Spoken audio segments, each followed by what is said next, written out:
everyone. Ever get the feeling that people are running on totally different software than you? Oh, all the time. Today, we're going to try and decode some of that. That sounds ambitious. Well, we're diving deep into Robert Greene's The Concise Laws of Human Nature to see if he can help us figure any of this out. Oh, yeah. Greene's great. This isn't your typical self-help book. It gets into evolution, psychology, history, all kinds of stuff to really break down what makes us tick. It's like a user manual, but for humans. Exactly. And Greene doesn't shy away from the tough topics either. No, not at all. We're talking irrationality, narcissism, the whole 9 yards. Even that shadow self we try to pretend isn't there. Exactly. We're going to explore why we fall for certain types of leaders, why we let envy eat us alive. And how to actually use this knowledge to improve things. Yes. Work, relationships, even those self-sabotaging patterns we all get stuck in. The goal is to gain a clearer perspective on ourselves and everyone around us. Okay, I'm ready to get started. First up, how much of what we do is really a choice? That's the big question, isn't it? Versus being controlled by forces we don't even realize are there. That's the power of the unconscious. Yeah. It's way stronger than most people think. I believe it. We're social creatures at heart, wired to pick up on the moods of others, even mimic them without knowing it. It's true. Like when you suddenly crave a food just because you saw someone else enjoying it. Exactly. Or how you get swept up in the energy of a crowd. Even if you weren't that excited to begin with. Right. Greene calls this our susceptibility to the moods of others. It's one of those fundamental laws of human nature. Interesting. It explains so much viral trends, groupthink, why we always want what we don't have. Okay, I can see how that plays out in the real world, but how does this work in, say, a work environment? Oh, easily. It only takes one or two people with a really strong mood to completely shift the whole team dynamic. Yeah, I've definitely seen that happen. Like when negativity starts spreading and suddenly everyone's down. And because it's happening unconsciously, it's so hard to pinpoint, let alone resist. So what can you do about it? Awareness is a good first step. If you can at least spot it happening, you have a chance to step back. That makes sense. Okay, what about this whole shadow personality idea? Is that part of the unconscious too? Absolutely. Think of the shadow self as a container for all the desires and impulses we consider unacceptable. We repress them. Oh, like the stuff we're too ashamed to admit, even to ourselves. Exactly. But they don't just disappear, they leak out in other ways. It's like that feeling of something came over me when you snap at someone after a bad day. Or you make an impulsive decision you totally regret later. Exactly. Recognizing the shadow self is the first step to actually having some control over those behaviors. So instead of denying those impulses, we need to face them, to manage them better. You got it. I like it. A little unnerving, but I like it. That's Greene for you. He doesn't sugarcoat things. Which brings us to another one of his big ideas, irrationality. I always thought that was just, making decisions based on emotions. Oh, it's much more than that. How so? Greene actually gives us a definition. Irrationality is a pattern of repeated errors in judgment, the kind that keeps us from achieving lasting success. Okay, so it's about spotting those patterns, the mistakes we make over and over. Right, and he talks about this concept of low-grade irrationality. Subtle biases in our thinking. They stem from wanting pleasure and avoiding pain, but they trip us up. So like confirmation bias, where we only look for info that backs up what we already believe. That's a classic example. There's also conviction bias. The more we defend an idea, the more certain we become of it, whether it's actually true or not. Oh, I've definitely fallen into that trap before. What else should we watch out for? Appearance bias is a big one, judging people based on their social mask or a single positive or negative trait. So letting first impressions cloud our judgment, the halo effect and all that. Exactly. And these biases are working on us all the time, under the surface, affecting how we see things and the choices we make. So basically, we need to constantly be questioning our own perceptions. Being aware is half the battle. If you can spot the bias, you can at least ask yourself, am I seeing this clearly? Makes sense. Okay, I gotta ask about something I think we all struggle with. What's that? Narcissism. I know it's a touchy subject. Definitely a hot topic. But Greene spends a lot of time on it. He does. And before we go any further, gotta clarify. Everyone has some degree of narcissism. I was gonna say, isn't that just part of being human? It is. It's that self-absorption, wanting to talk about ourselves, valuing what we have. So it's not automatically a bad thing. Right. But of course, there's a spectrum. Greene's law of narcissism draws a line between healthy narcissism, which boosts our self-esteem, and the toxic kind. Okay, so how do we tell the difference? That's the million-dollar question. And Greene makes this fascinating point. Denying our own self-absorption makes us more vulnerable to toxic narcissists. Wait, really? How so? Think about it. If we refuse to admit we have narcissistic tendencies ourselves, We're blind to them and other people. right, we might even mistake their charm for genuine warmth and confidence. Wow. So we need to be brutally honest with ourselves about our own flaws to spot them in others. Exactly. Now, as for identifying those toxic types, there are some signs. Okay, I'm all ears because I think we've all dealt with these types. They're hypersensitive to any perceived slight, Like everything's an insult. always looking for weaknesses in other people. To exploit. They mimic empathy to get what they want, It's all fake. often driven to positions of power. Where they can do the most damage. It's not about a few traits here and there. It's a consistent pattern of manipulative behavior. Got it. Proceed with caution. Exactly. So understanding our own narcissism is key to navigating this whole mess. Okay, that's a good place to stop for now. In the next part of our deep dive, we'll talk about what to do about those toxic narcissists. Looking forward to it. And we'll also explore some of Greene's other laws, like how to deal with envy and covetousness. We've got a lot to unpack. We do. Stay tuned, everybody. See you next time. Ready to get back into it. Absolutely. Those toxic narcissists are still on my mind. Yeah, they can really get under your skin, can't they? It's crazy how they can be so charming yet so manipulative at the same time. It's a real talent, I guess, in a twisted kind of way. But Greene doesn't just leave us hanging with how to spot them. He gives us actual strategies for dealing with them, which I really appreciate. Oh, good. Because I think we've all encountered those types, the ones who just drain your energy and leave you feeling totally confused. Right. And sometimes you don't even realize it's happening until it's too late. But one of Greene's biggest pieces of advice is, honestly, to just avoid them if you can. Well, yeah, that's probably the best strategy if possible. But what if you work with one? Or even worse, they're like a family member. I know, it's not always that simple. But even if you can't completely cut them out of your life, you can at least limit their impact. Understanding how they operate is key. So don't feed into their need for attention and drama. Exactly. Don't waste your time arguing with them or trying to get them to see your point of view. It's just not going to happen. Set clear boundaries and try to detach emotionally as much as you can. That's good advice in theory, but it sounds incredibly difficult in practice. It seems like it would take a lot of self-awareness and discipline to not get pulled into their web of crazy. Oh, for sure. Yeah. It's definitely not easy. And that's why Greene stresses the importance of working on our own healthy narcissism. Because the more secure and grounded we The are, less susceptible we are to their manipulations. right, it's like building up an immunity to their brand of toxicity. Okay, I like that analogy. So it's all about finding that balance between self-love and, not becoming a narcissist ourselves. Exactly. And having empathy for others, of course. But speaking of tricky emotions, let's shift gears for a minute and talk about covetousness. Okay, yeah, that feeling when you see someone else who seems to have it all, the perfect life, the dream job. And you get that pang of envy, that why not me feeling. It's the worst. But Greene reminds us that covetousness, even envy, can actually be motivating. How so? It can push us to strive for more, to better ourselves, but he does caution us about its dark side.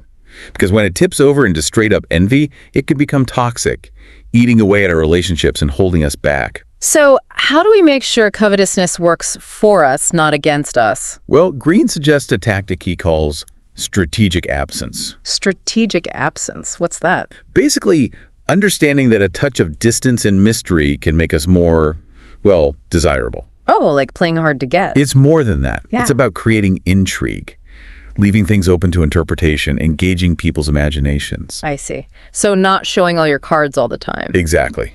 Think about luxury brands, for example. They don't make their products available to just anyone. That scarcity makes them more coveted. Okay, that makes sense. So how would someone apply this like in a work setting? Instead of constantly seeking approval or trying to prove yourself, focus on delivering top-notch work. Let your results speak for themselves. So less talk, more action. Right. And don't overshare personal details or try to be everyone's best friend. Cultivate a sense of, mystique. It's like the less you try to impress people, the more impressed they actually become. There's something to that. It also plays on another psychological principle. Greene highlights social proof. When we see other people wanting something, we automatically want it more too. Oh, yeah, the whole if everyone's doing it, it must be good mentality. Exactly. And this can apply to anything. Products, relationships, ideas, you name it. Interesting. Okay, so covetousness can be a powerful tool, but you got to be careful not to let it turn into that destructive kind of envy. Absolutely.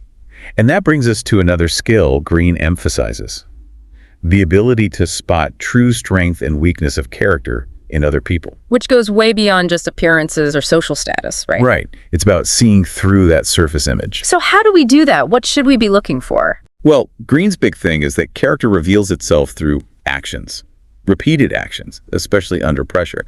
So ask yourself, what has this person actually done? How do they handle tough situations, challenges, responsibility? That makes a lot of sense. We tend to get caught up in what people say they'll do, not what they've actually accomplished. Oh, totally. It's easy to fall for appearances and promises, but true character comes out in those moments when the pressure's on. When their guard is down. What about red flags? What should we watch out for? One of the biggest ones is a pattern of self-sabotage. If someone's constantly making choices that undermine their own success, that's a sign of some deeper stuff going on. Yeah, I've definitely known people like that. It's like they're almost allergic to success. It can be really frustrating to watch. And it's usually a sign that they're not going to change no matter how much you might want them to. So it's about recognizing that some people are, well, toxic and protecting yourself from their negativity. Exactly. And Greene goes into several toxic types in the book. Oh, like what? Well, there's the relentless rebel, always challenging authority, never playing by the rules. Sounds familiar. Then there's the drama magnet, thrives on chaos and conflict, always stirring the pot. I know a few of those too. Right. And there are others.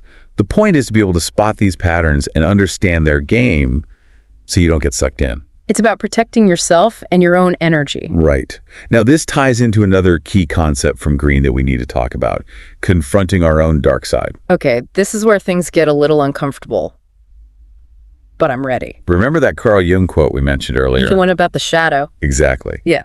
Everyone carries a shadow, and the less it is embodied in the individual's conscious life, the blacker and denser it is. Powerful stuff. I'm still not totally clear on what the shadow actually is, though. Think of it as all those repressed impulses and insecurities, the parts of ourselves we try to hide. It's not about being a bad person. It's about acknowledging the full complexity of human nature. We all have both light and shadow within us. So those aspects we consider unacceptable, the things we don't want to admit we're capable of. Exactly. And the more we try to bury them, the more likely they are to come out in unhealthy ways. Like how? Well, think about projection. Like when we see our own flaws in other people. Right. We criticize them for the very things we dislike about ourselves. Oh, wow. I've totally done that. We all have. And then there's passive aggression, sudden mood swings, humor that cuts a little too deep. So those moments when we say or do something we regret later, that could be the shadow acting up. Exactly. But the good news is, bringing the shadow into the light, becoming aware of it, actually gives us more control over those impulses. So it's not about getting rid of the shadow, which is probably impossible anyway, but about managing it. Right. And accepting it as part of who we are, which honestly makes us more authentic, more whole. Okay, that's a powerful message. Now, before we wrap up this part of our deep dive, I have to ask about envy, that constant comparing ourselves to others and coming up short. Oh, envy is a beast, but it's a human one. Greene reminds us that it's a natural emotion. It's wired into us from our evolutionary past, that drive to size each other up, figure out where we stand in the pecking order. But why are we so hardwired to compare ourselves to others? And when does envy become a problem? It's helpful to think of it as two types: passive and active envy. Passive envy is that fleeting feeling you might get when you see someone achieve something you desire. It can be motivating, It can push you to set higher goals for yourself. Like healthy competition. Right. Learning from those who are ahead of you. But active envy, that's a different story. That's the bitterness that leads to sabotage, talking behind people's backs, trying to tear them down. So how do we spot active envy in others? Well, watch out for over-the-top praise that feels insincere. Like they're trying too hard. Or sudden attempts to become your best friend when you've achieved something big. Oh, interesting. They might downplay your accomplishments, make subtle digs disguised as humor. So they're trying to make themselves feel better by diminishing you. Exactly. And if you find yourself on the receiving end of that, the best thing you can do is shift the attention away from yourself. Don't brag or boast, even if you have every right to. Right. And remember, you can actually transform envy into inspiration Instead of resenting those who excel, use their example to fuel your own efforts. That's a much healthier way to look at it. So instead of letting it poison you, use it as motivation to improve your own life. Exactly. And speaking of motivation, we have one more crucial topic to cover: aimlessness. How do we overcome that feeling of being lost? And how do we harness the power of the social force without getting swept away by it? We'll dive into all of that and more in the final part of our deep dive into the concise laws of human nature. All right, let's dive back into Greene's world. Last time we were talking about envy and how to use it as fuel, but what about that feeling of just being lost? Yes, aimlessness. Greene talks about that a lot. He says it's really common these days. It is. So many options, so much pressure. It's easy to feel like you're just drifting. And it can be paralyzing, right? Leads to anxiety, lack of confidence. Totally. You're constantly bombarded with messages about finding your passion, but it's like, what if you don't even know where to begin? Greene believes that we all have a unique purpose, like a calling, tied to our strengths and experiences. But the problem is that inner voice gets drowned out. By all the external noise? Exactly. We get so caught up in what we should be doing that we lose touch with what truly energizes us. It's like we need to remember who we were before we started worrying about what other people thought. Yes. What did you love to do as a kid before the world told you what you should love? I love that. So it's about rediscovering that primal inclination, that thing that just lit you up from the inside. Exactly. And once you tap back into that, it can really guide your decisions, fuel your motivation. It can even give meaning to the struggles along the way. It's like finding your internal compass. But be careful. Greene also talks about false purposes. Things that seem meaningful but ultimately leave you empty. Oh, right. Like chasing money or fame just for the sake of it. Exactly. Or getting caught up in causes that demand blind obedience instead of critical thinking. So the key is to find a purpose that truly resonates with you. One that aligns with your values, your deepest aspirations. It has to feel authentic, not just look good on the surface. Okay, I like that. Now, what about the social force? We touched on this earlier, but Greene dedicates a whole section to it. It's fascinating, isn't it? How just being part of a group can completely change our behavior. Think about that feeling you get at a concert or a sporting event. Everyone's cheering together. It's electric. Or when you're fighting for a cause and you feel the strength of the group behind you. It's like you become more than just yourself. You're part of something bigger. Exactly. That's the power of the social force. It exists both inside and outside of us, you know. We feel it in our bodies, but we also sense it in the energy of the group. So it's this collective energy field that connects us. You can say that. Yeah. And it can be incredibly intoxicating, right? We crave that feeling of belonging, of being part of something greater than ourselves. But this social force, it can also be dangerous, can it? It depends on how it's channeled. Greene says it can pull us towards conformity, even irrationality, if we're not careful. So we can lose ourselves in the crowd, abandon our critical thinking skills. That need to fit in, to be accepted, it can override our better judgment.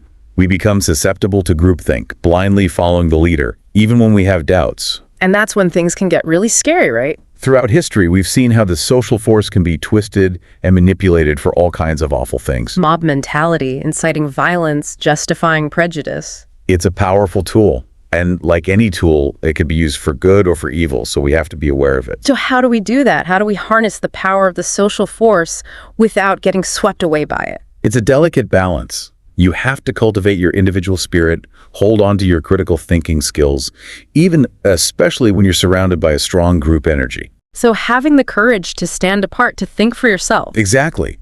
But it's not about isolating yourself either.